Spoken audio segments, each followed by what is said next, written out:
네, 장노출 전문만 작가님들께 조합포토 인사 올립니다.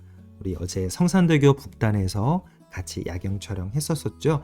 보시는 이 사진들은 5장은 브라켓팅 촬영을 한 거고요. 브라켓팅 촬영에 대한 합성 방법은 그동안 계속 쭉 여러 번 말씀을 드렸기 때문에 오늘 시간은 우리 해가 떨어진 다음에 다리에 불이 들어온 상태에서 장노출, 우리의 핵심적인 주 목적, 주 목적이 바로 장노출이었고요. 다리에 불이 들어와 있는 이 상태 딱 한 장짜리로 촬영하신 이 사진을 가지고 후보 정하는 방법 또 순차적으로 말씀을 올리도록 하겠습니다. 자, 메타 정보를 보시면요, 제가 F22 값으로 촬영을 했는데요. 이건 권장하는 값은 아닙니다. 제가 시간을 조금 더 늘리기 위해서 지금 71초니까 대략 한 1분 10초 정도가 되죠. 네, 1분 10초 정도쯤 하기 위해서 ND 필터를 끼우지 않은 상태로 하다 보니까 노출 확보를 위해서 조리개를 조금 더 조일 수밖에 없었습니다. 네, 그리고 빛깔램을 조금 더 증폭시키기 위한 목적도 있었고요. 똑같은 빛깔램인데 시간이 늘어나면 늘어날수록 바로 이 빛깔램이 점점 더 길어진다라는 것도 참고적으로 알아두십시오. 그러니까 똑같은 환경에서 노출을 맞춰 놓고요. 조리개라든가 감도라든가 다른 게 조치가 그대로 바뀌거나 유지되는 상태에서 셔터 스피드가 늘어나면 늘어날수록 이 바로 빛깔램의 길이가 점점 더 늘어난다라는 거죠. 그 부분은 참고적으로 알아두시면 빛깔램의 길이를 아주 많이 길게 하실 거면 그만큼 셔터 스피드를 길게 두실 수 있는 환경으로 만드시면 아주 길게 만드실 수가 있습니다. 네. 그러니까 야경 필터랑 ND 필터를 같이 또 접목해서 쓰시게 되면 충분히 시간을 늘리실 수가 있고 길게 그 빛깔램을 길게 또 빼실 수가 있겠죠. 네, 됐습니다. 참고적으로 지금 말씀드린 것처럼 빛깔램을 길게 하실 거면 기본적으로 F14에서 18고 사이 안에 들어오시는 게 가장 좋겠고요.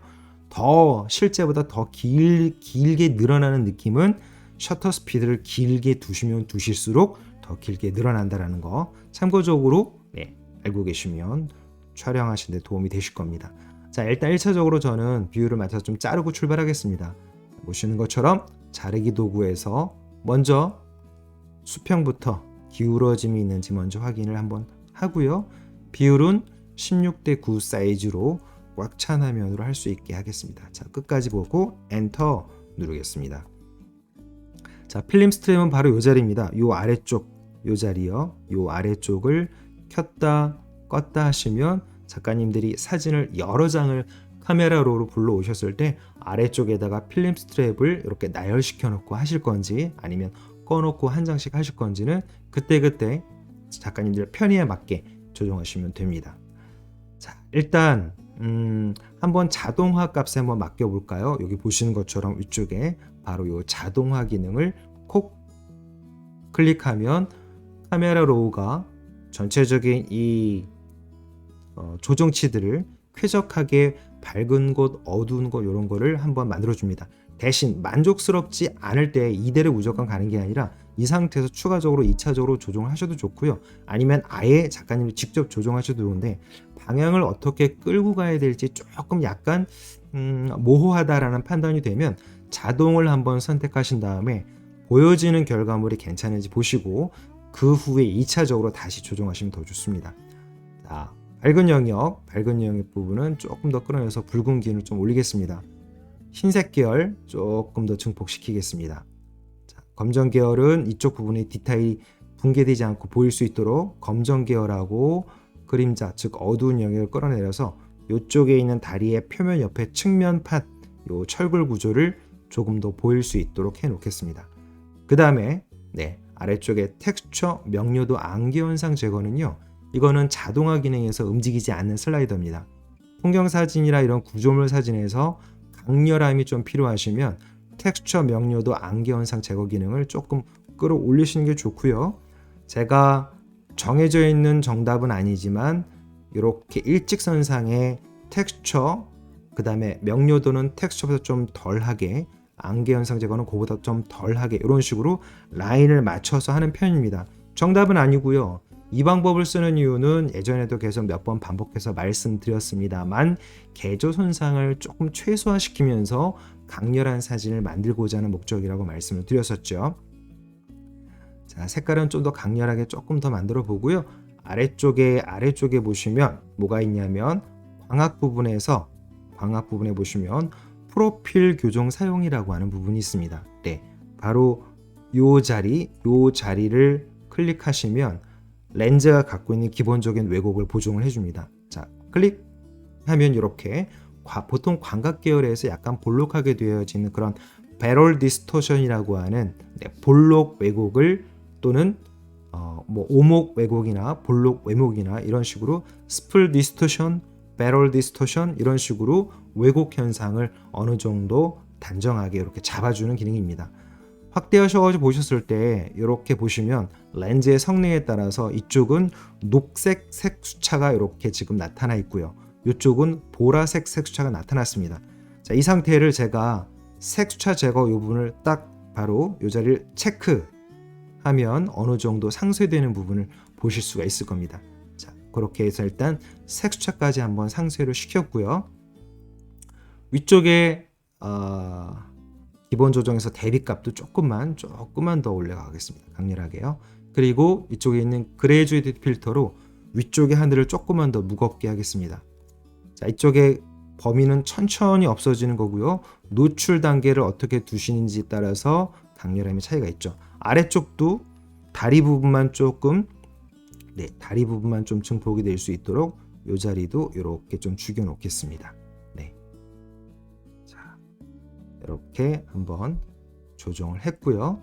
기본 조정에서 색 보정을 통해서 주조색을 조금 분위기를 다른 방향으로 이렇게 좀 끌고 가보겠습니다. 어두운 영역은 이쪽 방향으로요. 이 색감은 지금 이 색 보정 위쪽에 있는 중간 영역인 미드톤이 전체적인 주조색입니다. 작가님들이 끌고 가고 싶은 방향입니다. 이거는 정해진 정답이 아니니까 작가님들이 어느 쪽 색감으로 어떻게 가실 건지는 직접 요 위치를 이렇게 바꾸시면서 만드시는 거예요. 네. 그래서 꼭 이쪽으로 가십시오. 또 이렇게 하십시오. 이거는 개인적인 작가님의 취향과 표현하시고자 하는 목적에 따라서 다른 거기 때문에 어느 쪽으로 가시는 게 좋습니다. 이런 건 없습니다. 네. 그래서 작가님들이 선호하시는 방향으로 직관적으로 바로 미리 보기가 가능하니까요. 원하시는 방향으로 그렇게 조정하시면 될 것 같습니다. 저는 어두운 영역은 약간 녹청 결이 날 수 있도록 이렇게 한번 해보겠습니다. 자, 중간중간에 하다 보면 어두운 부분, 밝은 부분 부분적으로 좀 이렇게 손실되는 부분이 있으면 나중에 다 하시고 나서 다시 추가적으로 부족한 부분이 있으시다면 추가로 다시 건드리시면 돼요. 가급적이면 한번 나갔다가 다시 또 카메라로 들어오셔도 되기는 하지만 가급적이면 한 번에 거의 다 끝내고 나가셔야 그래야 개조 손상이 조금 덜합니다. 네.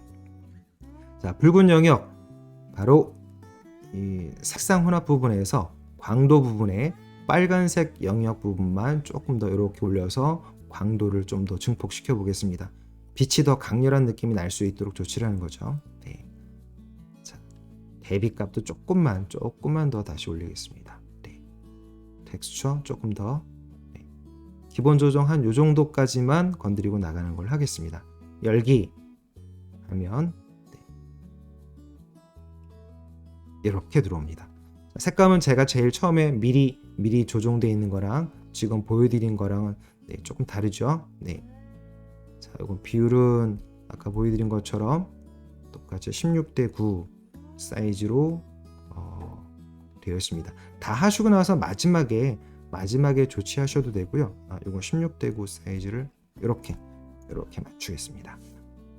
자, 큰 화면으로 보실 때 모니터 화면을 꽉 차게 하실 때는 16:9가 제일 무난하실 거고요. 아니면 기본 비율 3:2 비율 그대로 유지하셔도 좋습니다. 제가 촬영할 때 위쪽 부분은 신경을 못 써서 여기가 이렇게 날아가는 부분까지 다 잡았어야 되는데 이게 찍고 나서 나중에 알았습니다. 네. 구도 잡으실 때 위에 야경 촬영하실 때는요, 끝에 부분도 조금 그렇게 신경 쓰시면 좋을 것 같습니다. 됐습니다. 이렇게 해서 기본 조정. 색감은 서로 좀 다를 수 있으니까 선호하시는 방향으로 그렇게 진행하시면 될 것 같습니다. 마지막에 이제 포토샵에 다 갖고 오시면 패치 도구나 스파포크 브러쉬 도구로 이렇게. 네.